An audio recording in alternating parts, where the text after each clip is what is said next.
Hello and welcome to Maya Labs. If you're new to the channel, this is a video series where I go out of my comfort zone and create a 3D project where I am not the expert, and I try to share some of my learning process with all of you guys.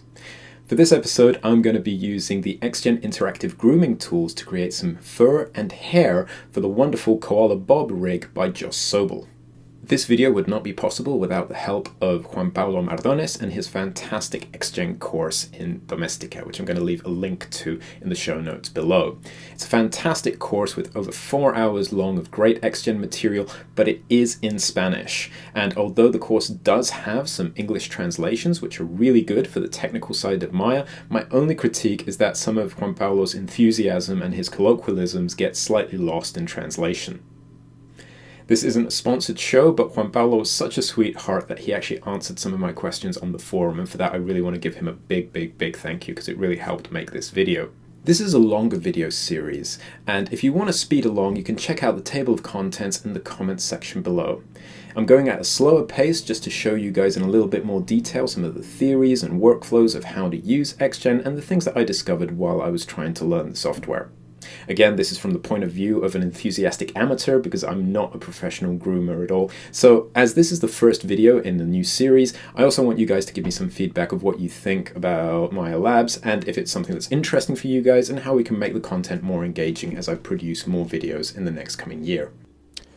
For those of you who are completely new, XGen is a hair and grooming system inside of Maya. It will create hairs by creating thousands of instance copies of an individual strand of hair and place it all over the 3D geometry. To be efficient, XGen simplifies the way of making realistic looking hair in a few interesting ways. If I was to take a very basic example and zoom into a model here of a kind of real strand of hair, hair has a complex shape that if I look close up, it looks like a stack of cups all nested in one another, and it's all these ridges that give hair its particular sheen and texture. However, most hair systems will not try to be 100% accurate, and they will simplify things down to a series of guidelines made out of splines and tube-like geometry. If I was to build a very simple example of what XGen is actually doing under the hood, it would focus on a few things. The 4 things you need to know when starting to set up XGen is to set up how many hairs are in your setup, the length of your hair, the taper, if it has any, and the CVs. What are these things? Well, density is what controls the overall number of hairs which are being used in your scene, and length is exactly what it says on the tin, how long or short your hair is. Taper is making each end of the hair slightly thinner than the base, and this makes the hair look more translucent at the tip. The CVs are a particular thing to XGen, which is kind of like the polygon subdivisions for the hair. Importantly, I'd want to point out that if you have too few CVs, you get very jagged looking hair, and the more CVs you have, the more the hair can be wavy or curly. So if you're trying to create a piece of very curly hair, you'll have to have a higher CV count. XGen will also add a hair shader that will simulate the interaction of light with the surface, creating the sheen and shine that hair normally has, but it's rendered through a shading material. Another way of rendering hair out from XGen for games is to render clumps of hair out as a series of textured cards, which are some flat planes that have a texture with an alpha channel applied to it. I think one of the main insights of looking into XGen was to actually find out that there actually are 2 different XGens working inside of Maya, and each one of them has their own workspace. I say they're 2 different XGens because the traditional XGen definition and the new XGen interactive tools work in the same way using the same base technology, but you can't mix both systems while you're working. You need to choose to work with one or with another. Firstly, the original XGen inside of Maya was what's called XGen Definitions, which is a whole set of tools that allows you to create hair or instance geometry for set dressing. It's a very robust system with loads of tools. You can select any 3D object and create a new definition, and we can set up XGen to create a series of groomable splines that we can see in our interface. Then, changing around the initial settings, I can play around with the density, which will add more pieces of hair to this plane, and I can also taper off the edges at different points. As my computer system is now showing its age, I need to turn the preview mode of the hair on and off constantly to refresh my changes. I can also change the length of the hair by using the Groom tab, where there's a whole host of grooming tools which are very similar to like using stylist brushes to move and style the hair. Now you can notice that I can only groom the yellow guides in my scene, and this makes me have to go a lot of back and forth by turning on the preview mode of the hair and turning it back off. It's one of the original criticisms of XGen and what made it complicated for people. There's a lot of wait and see in this workflow, and you constantly are kind of not quite sure of what the final look of your hair is actually going to be. One of the other drawbacks of this system was that it had a very steep learning curve because it was very focused on giving people lots of technical tools where you could use textures, expressions, scripting, and everything that you could possibly imagine if you were a technical artist. But there is good news that there is now a more artist-friendly version of XGen, and that is the XGen Interactive Grooming Tools. Now, these tools have their limitation because they're a small subset of the XGen tools, and they're purely focused on creating either hair for characters or fur for characters.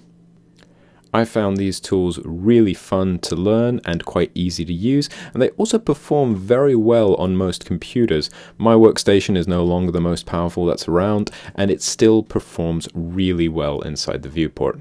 To use the XGen interactive tools, you just need to select your base geometry, make sure you're in the right window, and go to Create Interactive Groom Splines. And there I can set up all the basic parameters for XGen. Now the numbers you put in here are going to be different depending on the size of your 3D mesh, but you can always make slight adjustments afterwards. The big difference here is that the interface for XGen Interactive focuses on using a layer system with stackable modifiers. If you think about software like Photoshop with adjustable layers, you can create effects that you can stack one on top of one another or add extra layers for detail. If I select the base layer, I can find properties like the density of the hair and type in a new number or use the sliders to reach the look that I want. You'll notice that the viewport updates really quickly as the XGen Interactive Grooming tools are using the GPU in my graphics card to create live updates. In the top layer, I can find properties like the width of the hair, and I can add the taper later on if I need to. I've got also individual modifiers like scale that will allow me to control the overall length of the hair. Now I can also modify the CVs, but it's important to make all these base changes at the start if possible. Just as your scene gets more complex and you add more modifiers and layers into your stack, XGen might be more unresponsive if you try to readjust these base settings later on. Overall, I did find that XGen was very responsive in creating all the changes that I wanted, but as my scenes got more complex, sometimes there were some things that I just couldn't readjust, and I had to go back and redo sections. So it's good to work in separate layers all the time.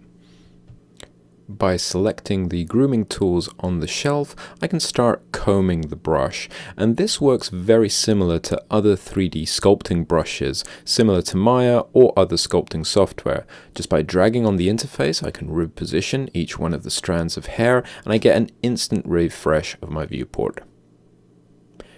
So the interactive grooming tools allow you to use a brush-based workflow to groom hair inside of Maya.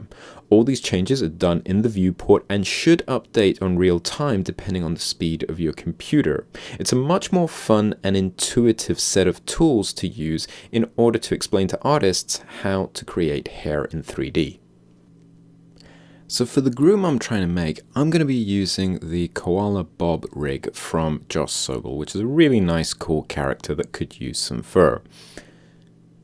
Before getting started, one of the things I always do is set up a Maya project, because that's going to have a folder with all the files that Maya saves in the background organized in one place, which is really useful to find the XGen files and any textures that I might need for the project. Grooms can get quite complex, so it's very important for me to simplify down what I'm doing, and I'm only going to focus on grooming the face. So I'll go into my outliner and hide away the body geometry, and I've created a duplicate of the head, which I've removed all the deformers and all the information from the rig, because my thinking at this point in time is to create a groom for the face, and then think about how to animate that with the original rig later on down the line. So I'm trying to keep things as simple as possible, because Maya tends to remember everything that you do, so it's nice to think about it in chunks. Another thing I find useful is for the geometry to be medium or high poly, meaning that it's got a large number of subdivisions. If your objects are very simple, there tends to be some strange results that you might get with XGen. Just as a visual example, I've got two pieces of geometry, one that's at 90 degrees and the other which has a smooth fall off on a curve. If I apply an XGen system to each one of these polyplanes, you'll see that the distribution of the hair is quite even throughout.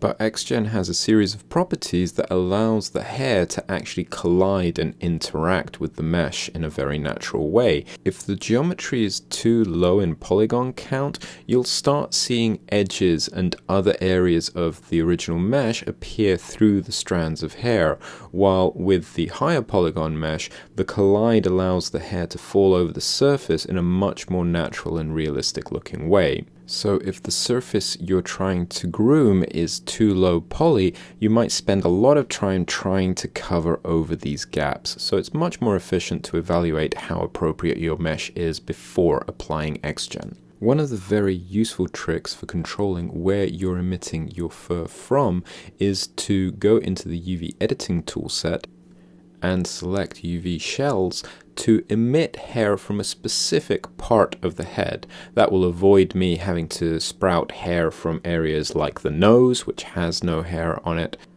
One of the things that I want to do with this character is to zoom in and make sure that I'm not emitting any hair from his lips, because that is not what I'm looking for. And I can zoom in and select an edge loop that goes around the mouth by double-clicking on an edge in the UV editor or in the viewport, and then I can open up the UV tools on the left-hand side and choose the Cut and Sew tab and choose Cut. If I right click and choose select shell, I can then move this shell away from the mouth, so I'm not going to be emitting any fur from those specific polygon faces. So either from the UV editor or from the Maya interface, I can right click and choose a UV shell, which will select both the front and the back of the head. And then I can come up into the Create tab in the XGen Interactive panel and choose Create Interactive Groom Splines. Now I've found some settings for the hair that I want to set up, and I've done this actually by undoing and redoing this process a few times until I found a good initial value. I've chosen a density of 20, a length of 2, a width scale of 0.1, and a CV count of 16 because I want the hair to be slightly fuzzy. So XGen emits a load of hair follicles all across the face, And one of the first things that I like to do is to come into the attribute editor, right click on one of the little arrows on the side and choose the hair physical shader, which is the texture that I can see in the viewport. And I like doing this because I like seeing a hair color that's similar to the color of the animal that I'm working with, just because it leaves me not double guessing. I can come into the root color and the tip color, use the eyedrop tool and select a color that is similar to the fur, and I might make the root color just a little bit darker than the tip. So after I've selected different scales of gray for the highlight and the glint, I'm going to have a look at the hair shader in the viewport by turning on the lights and the shadows in the viewport. In true Blue Peter fashion, I've already set up some lights in my scene, which are just some standard spotlights, which will allow me to see the hair shaded as I work. I'm going to come back into the XGen Interactive panel and I'm going to hit the little plus button next to the groom folder, and it will expand and show me all the modifiers and settings that are inside my groom currently. So in the base layer I can find the density multiplier, which will allow me to put a value like 0.25 and scale down the density of how many hairs are inside my scene. So this is a bit extreme because you can actually see the base of the skull right now. If I come up to the groom shape layer, I can select here the width of the overall hair. So if I drag this slider, I can make it thicker and puffier like a towel, or I can make it very thin and fine as well if I go in the opposite direction. The main property I want to play around with here is the taper, which I can do through a value or through these controls, which are like a little ramp, which change the width of the hair from the base to the tip depending on the angle of the curve. So you can create that fuzzy translucent look for the tip of the hair. If I go into the scale, it allows me to change the length. So you can make the hair longer for combing and grooming, or you can make some fuzzy short stubble as well. Back in the base layer, I can also find a property to change and rebuild the CVs, but do this with caution. I would always recommend you save before you actually do this, because this is one of the things that might cause Maya to crash. The last thing I want to do is talk about the sculpt layer. These are really important because this is where your brushes and your grooming is done. A handy way of getting familiar with all the brushes is to come up into the modeling toolkit, choose generate, go down to interactive grooming tools and undock the window, and you'll have a little list with all the name of the brushes with their icons, and you can even see some keyboard shortcuts to select them quickly. By selecting the sculpt layer, you'll see that I'll have a sculpt layer, which is sculpt layer 1, which I can rename to comb, and I can then select my comb brush and actually start doing the initial direction of the hair. Now I'm going to talk more about how brushes work in just a few moments, but it's important that you can separate all the processes into multiple sculpt layers, and that's really useful for keeping control of what your groom is doing. So there's a few things you need to have in mind when setting up your XGen project, and once you're using the tool, remember that there's many panels and different layers, but they're all structured very easily and intuitively, and as soon as you get more familiar with the interface, it starts making a lot more sense on how you have to work with it. So all the XGen brushes are available both on the shelf, and you can also have them out in this floating panel as well.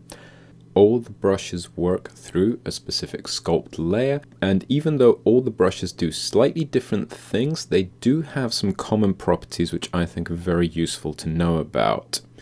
When selecting a brush, it's important to make sure that you swap from the attribute editor to the tool settings panel, and this catches me out absolutely every single time when I'm looking for a property and I just can't find it.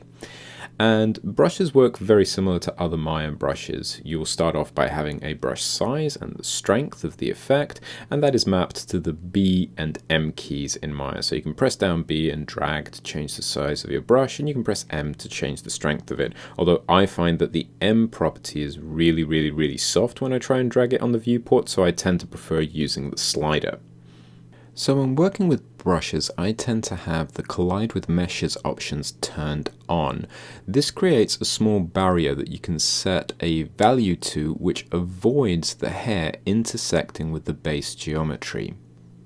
Just by combing, by making various strokes with the brush, you can see that everything stops at a specific level that is just a few pixels away from the base geometry.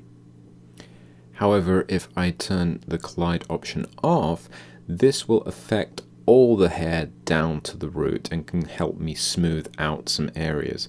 But I still have to be careful because if I push the hair too much, I can push the strands of hair right through the geometry and it's going to give a very unnatural look, and it's going to be a bit hard to fix it later on. You might have to go in with the grab brush and spend a lot of time trying to fix this, so best use the collide option to start off with. I'll quickly undo all those settings and show you the brush fall off panel. Now, if you're familiar with Photoshop, you should be aware that there are hard brushes and soft brushes, and this is exactly the same thing, except that Maya uses a profile curve that works from the center outwards from left to right here, so I can define how soft or how hard the edges of my brush actually are. There are a series of default profile curves that allow you to quickly change the type of brush, where you can have one where the center is very hard and it feathers out just by this steep curve over here. And if I paint on the surface, you're going to see that the effect of the brush is much more in the middle of the actual brush stroke. If, however, I switch to this flat profile curve, the brush has the same strength all the way from the middle right to the edge, and if I stroke on the surface there, you're going to see that all the hairs are effective, and I've got a very hard fall off. So for that initial comb, I find that having a very wide brush with a very short fall off is one of my favorites, because it allows me to interact with a lot of the hairs on the surface, and I can get kind of like a very quick comb done. I'll undo all of these settings and go into the root to tip magnitude control. And this is a property that's unique to XGen because XGen can choose which part of the hair is affected by the brush strokes. And again, it's using this idea of profile curves, except it's creating a model where from left to right of this curve, it's representing the base of the hair all the way to the tip of the hair. So as I comb away, you can see that I'm moving the tip of the hair much further than the base. If I use this flat profile curve, you're going to see that I affect all the parts of the hair as I paint, and whether I'm painting the root or the tip, it's always moving the same amount. Now these profiles can also be customized and saved, so I can create a whole range of curve profiles if I so choose to, and I can make something like having a big bulge in the middle will allow me to work on the volume of the hair, because it's only going to affect the middle of the hair and leave the tip and the base in the same place. It's very good for kind of like adding extra waviness or curl to a hair groom. Right at the bottom of the list, we have the symmetry property, which can really help you speed up your workflow. You can turn on the symmetry to match the world X coordinate, and everything you do on the left-hand side will match the right-hand side of your object. The symmetry tools are also available if you right-click on the viewport, and right at the bottom you also have all the symmetry settings. If your object is not aligned to the world coordinates, you can also use the local objects, X, Y, Z planes as well. And this works exactly the same as any other tool in Maya that has symmetry. Whatever you do on one side of the object is mirrored over to the other. Now, there is a final property that's worthwhile knowing. If I right-click, there's a property called Filter Back Faces. And this property is always important to have turned on, because if this property is not on, when you paint on one side of an object, you'll actually be grooming the other side of the object as well. This is not normally a desired effect, but this tool is very useful when you're actually working in silhouette, where you can grab multiple strands of hair at different points and groom them into specific shapes. So remember, for that initial groom, make sure that you've got filter back faces turned on. Now we've come to the real fun part of XGen, and if you walk away with anything today, it's at least to give the interactive brushes a go. Now I'm not going to cover every single brush that's available in XGen, but just the main ones that I'm going to use for a quick demo. Now, we've used the comb brush before, and what the comb brush does is that it takes the hair and changes its direction and helps to blend the hairs together along the direction of your brush strokes. Now, this is normally used to create the initial shape of the groom, and normally you work from a very wide brush and then narrow it down to make some subtle details with a thinner brush later on. Remember to change the profile of the magnitude curve, and that way you can affect more hairs either at the tip level or at the root level. Now, all the brushes have different settings, so be careful when you're swapping between brushes because things like symmetry, size, and the intensity of each brush can be different as you go working with the multiple tools. The part brush pushes the hairs away from one another, like using an actual comb and parting your hair from one side to another. This can help you localize the direction of hairs in certain places, but it still needs a good magnitude shape curve to affect the root. And over here, I've flattened the hair just a bit way too much, so the result is a bit hard to see. You can add a sculpt layer by going up into the Add Sculpt Layer button and create as many sculpt layers as you need for different parts of the groom. I try to work with either one brush or to work with a specific effect in mind per layer and keep everything separated because the same as in Photoshop, multiple layers can create an overall result. Now the best bit of advice that I received while learning XGen was to press the edit button until it highlights red, because unfortunately you can select the layer and it will highlight blue, but you're actually not sculpting anything on it. Only the layer that has the red button active actually is the layer that you're painting in. So if you make a mistake, undo, but don't realize this too late. The grab brush moves the hair within the radius of your brush in the direction of your brush strokes. You can also turn off preserve length, which is a property that the grab brush has, and it allows you to grab and stretch the hair outwards. This will change the length of the hair, but it will also stretch the hair like a piece of chewing gum, and if you've got anything that's curly, it will actually straighten it out. The freeze brush is one of my favorite brushes because it locks any clumps of hair that you paint with this blue outline so that those areas can't be affected by any of the other grooming brushes. It's kind of like using a 3D mask from Photoshop, but you can optimize how you freeze large areas on your model by painting one side of the groom, and the freeze brush has a button which inverts the brush. This can be a real time saver by painting on the small areas that I want to work on and then inverting the brush to freeze everything else. With this area frozen, let me show you how the lengthen brush works. This is a local scaling brush that appears within the radius of your brush size. This can be used to lengthen or shorten the hair in a located area, and the brush works by setting a target length between two values, a minimum and a maximum, and then it has an increment value that will change the size of the hair by that amount in between those two specific values. Let me show you what happens if I want to shorten the other side of the hair. I'll invert the freeze by going back to the freeze brush and selecting its custom setting, invert freeze, and then I'll come back to the lengthen brush again. To shorten the hair, again, I've got to set this minimum and maximum value, and then I'll choose the increment to be a negative value. So with each brush strokes, I'm making the hair shorter by that specific amount. When I started using this brush, sometimes I couldn't see the effect it was taking, but that was because the minimum hair length I had selected was exactly the same as the current size of my hair, so it just wasn't doing anything because it had already reached its minimum value. Remember to look at these values in context and always that you're working between the minimum and the maximum. Now, sculpt layers are really useful, and we've got to remember that the sculpt layer at a top level is a modifier, and it's got its own little sculpts underneath.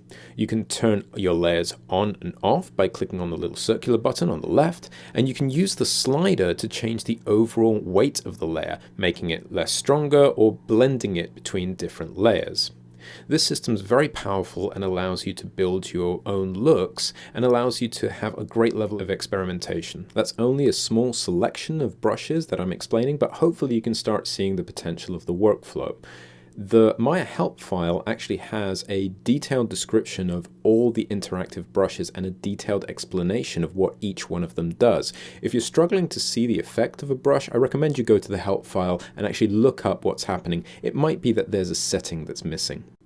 So have fun stylizing and creating your initial groom by using a combination of brushes. Be sure to follow reference as you go working, and the initial stages are just to create the flow and direction of the hair, and then add small little fixes where you think you need. You might need to use the grab brush to fix certain areas, or if you want to add specific lengths or detail, you can come in and very gently just customize certain areas until you find the look that's okay. As always, work very broad and then go into the detail. After completing the initial brushing and settling on a look with the sculpt layers, it's time to add some modifiers. Modifiers create overall effects to the whole look of the groom.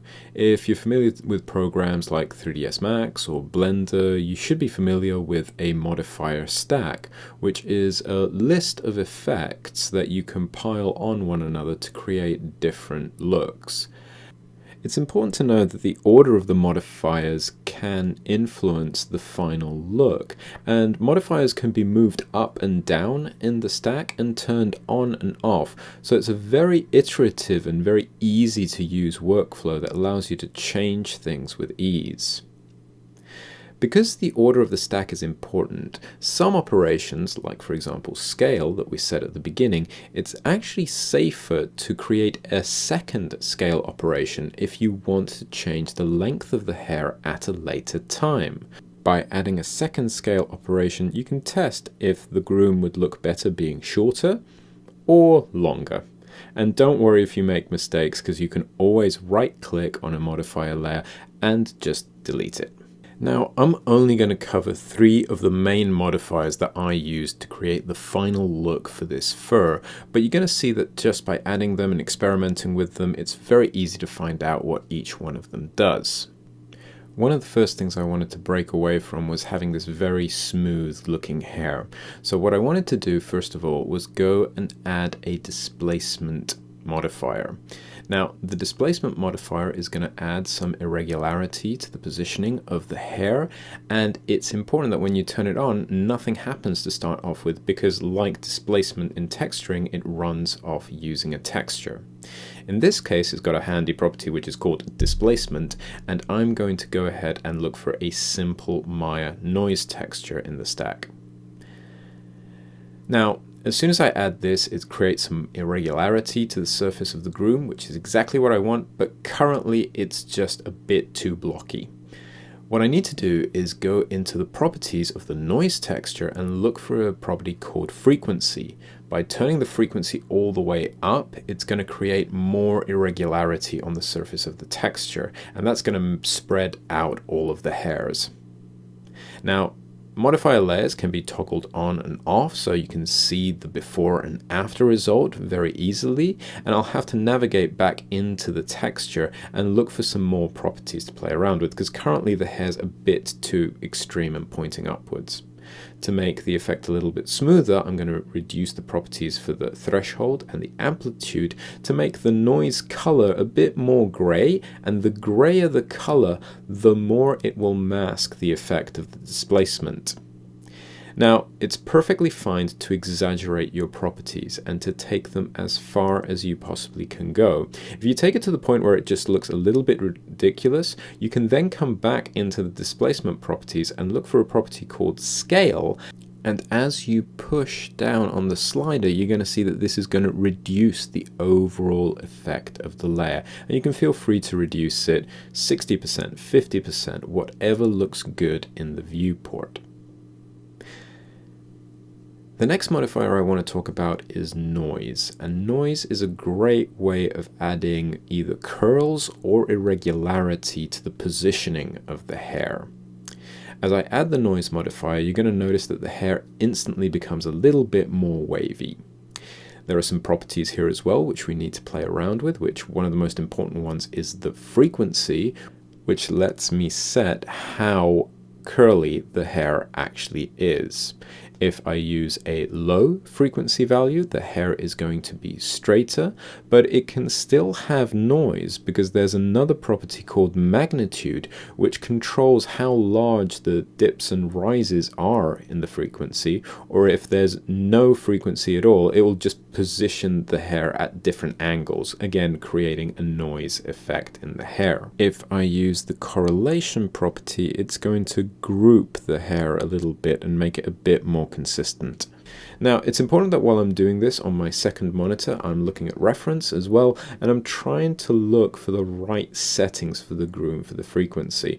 Try not to imagine things when you're working all the time, because I get confused very easily, and I think that I'm creating something that looks like koala fur, where really I'm imagining it. So it's always good to have reference right on hand to look at what I'm doing. And I can find this a little bit hard to do because I'm really looking at just one effect that the hair actually has, and I'm trying to match it. So I'm trying not to do it straight away and get it right perfectly. I'll tweak these settings loads of times. Again, if I take things too far with the noise, I can always grab the property called mask and turn the slider down to lower the overall effect. Lastly, I want to talk about the clump modifier, which when you add it on, it always looks absolutely terrible because the settings aren't set.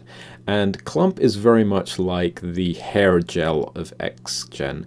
It's used for making the hair look a little bit spiky and clumped together. So if you're making anime characters, probably clump is your best friend. Now, the first thing we want to control is how many clumps there are inside the overall fur. If you go to a property called density, you can choose how many overall clumps there are all over the fur. By lowering the amount, you will see that he starts looking a bit more like a quilt, and if we boost this up, there's going to be many more smaller spikes all over the fur, which is something that I'm looking for, but I'm going to have to tweak it so I get this right balance of how many clumps I need. Now, the important thing about clumps is that they don't have to look like little spikes. That's only their initial look. Playing around with the clumping, which is the overall effect of the clump, and it really just opens and closes the tips of those clump points up. This property can also be controlled via a control curve in the clumping scale property. Now, the big advantage of this is that you can choose how thick the base is and how thick the tip is, and the curve can actually be customized as well with other points as well. It's important to remember that all these curves are always, again, from left to right, affecting the base of the hair or the tip of the hair. So I'll find a position for these curves which I find appropriate in the viewport, and then I'll set about playing around with some of the other clumping properties. Now, clumping has a lot of properties that we can use. And one of the things that I found frustrating at the start was that not all of these properties have an initial state. Properties like offset have a little bit of a curve that's adjusted to them, so when you move the slider you see an effect. But other properties like curl have no effect when you move the slider at all, and it really isn't until you come down to the control curve panel, which is a few sections down, that when you change that property, all of a sudden you'll start seeing the effect of curl coming in. But the slider and the control curve need to be adjusted at the same time. And it's just a little bit uncomfortable that they're kind of like in two separate places. But that also is due to the fact that I'm using a much smaller version of the attribute editor. So in summary, by adding modifiers, you can change the overall look of the fur by stacking many different modifiers.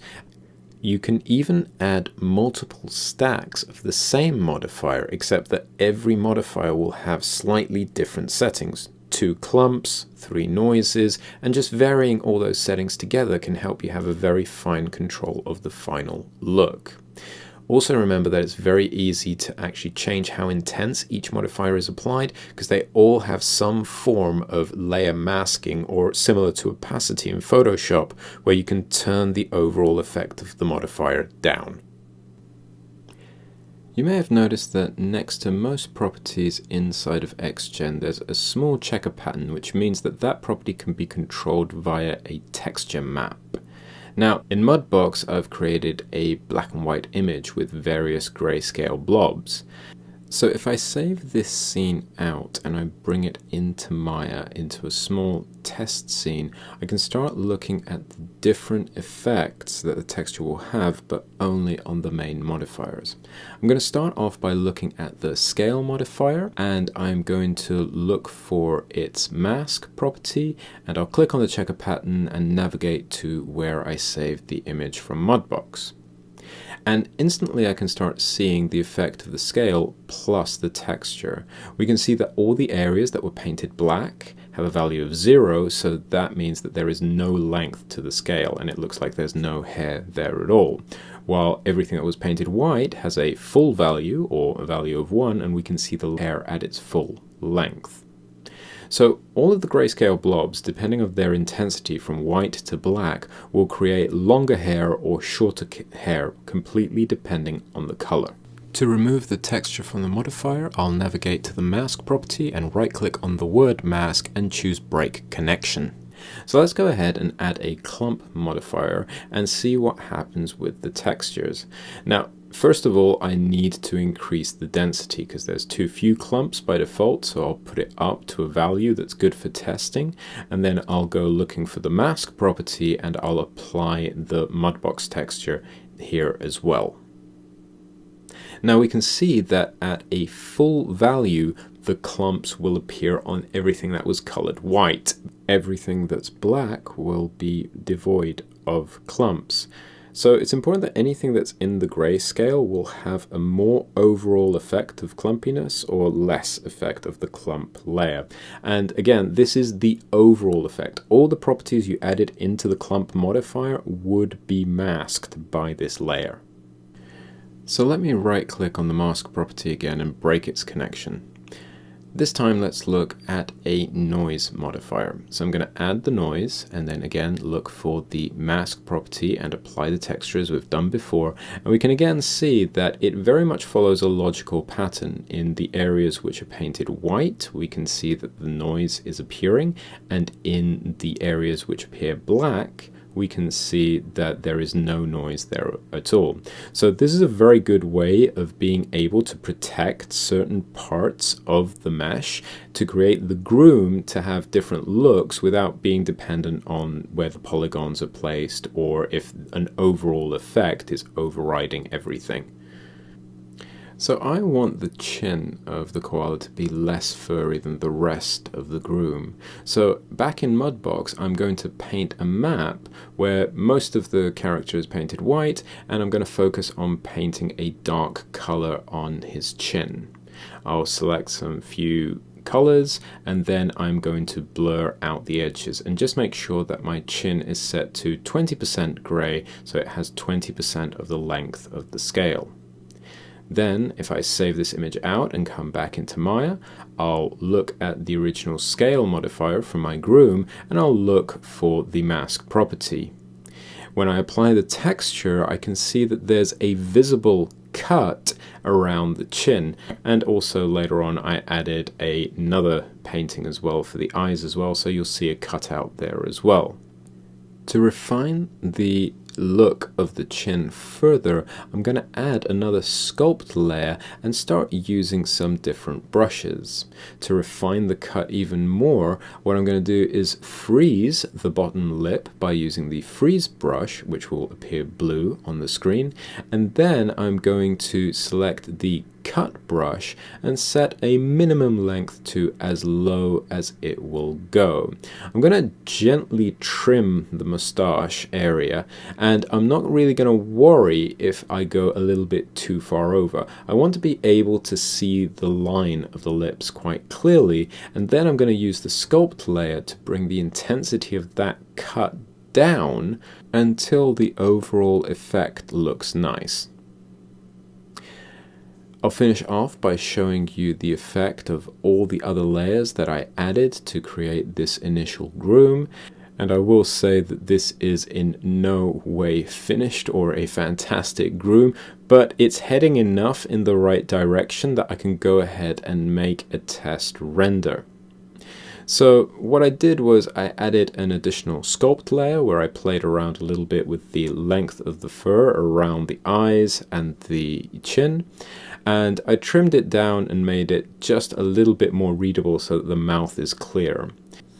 Added some more noise to create a little bit more curliness to the tips of the hair, and then I also added a little bit of an adjustment to the length of the hair just because I thought that I was losing the original shape of the geometry with so much fur. So just by trimming it down with the scale tool by just 20%, it made the overall shape just a little bit better. I made a separate groom for the ears, and I'm actually using here a base texture for the color of the hair shader so you can see the pink in the ears as well. Now, unfortunately, I'd like to show you the layers that I used for this as well, but the stack is currently not working, and this is another of those XGen mishaps, which is currently stopping me from making any more changes, because as I turn the modifiers on and off or change the properties, it's just locked into those settings. So I'm happy to redo them in the future, and that's just one of the bad things about 3D, that sometimes things just don't work and you have to redo them. So the biggest power of these control maps is to add complexity to the groom, and it allows you to mix and match different properties in different areas, which makes the fur look much more believable and realistic, as it can mimic things that we can see in natural reference that we have. To finish off, rendering the groom is actually quite easy. Using the Arnold renderer and the default shader settings from XGen, everything looks fairly well. You could just add a light into your scene and you're ready to go. However, to make things look a little bit better, what I did was I added a skydome light with an HDR as part of my standard setup. Using the standard hair shader, although possibly in future I'd like to try out the Arnold hair shader as well, which also exists within Maya, but that's for another time. And all the lights which are in my scene are really easy. They're completely available through Arnold. It's just the skydome light with some area lights doing a very simple 3-point lighting setup. The only thing that was a little customization that's optional is to go into each one of the groom descriptions and look for in their shape node for the Arnold tab, and to choose a maximum pixel width of 0.5, and to make sure that the render mode is set onto ribbon, just so that the renderer makes the hair a little bit softer. The lights are set up in a very simple way, where I have the main key light actually coming from the HDR, which is the sun in that image, and I made a small fill light with an area light from Arnold, and I placed that just to fill in the shadows on the right hand side of the face. Then I placed 2 blue rim lights, which were behind the character, and I just made sure that they were at an angle where they could really pick up the edges of the hairline. It's just important to check that each one of the lights is actually adding and contributing to the actual look of the final image, just to make sure that it's not blown out or overexposed. So a lot of times you need to be doing little test renders and looking at certain regions just to make sure that you still see some color in the hair. Once all the test renders are complete, I boosted up the render settings following just a anti-aliasing setting of 4, increasing the specular depth to 3, and then went down into the ray depth settings and boosted the specular to 4 and increased the transparency depth to 25. Hopefully this will enhance the look of the shininess of the hair, and also as the hair is slightly translucent, it should have a little bit of light absorbed into it, and those ridges should look quite nice. When the render is complete, you can go into the file and choose Save Image As, and you can choose a name for your image and add whichever extension you like. JPEG, PNG, EXR, and Arnold will just save a file out with the extension that you need. You can also use the Render Setup window, and that will save the image directly into your project folder. So that's a quick look at the basics of the interactive grooming tools for XGen. If you found the video interesting, I could do a part 2 because my aim would be to be able to have the fur moving interactively alongside with the rig. If that's something that's interesting, then leave me a comment below, and I'm going to leave a link to Josh and Juan Paulo's work so you can find them online in the comments section. And this is probably going to be the last video for the year. I'm going to take a break over the Christmas holidays and reconnect and make some more content for you guys.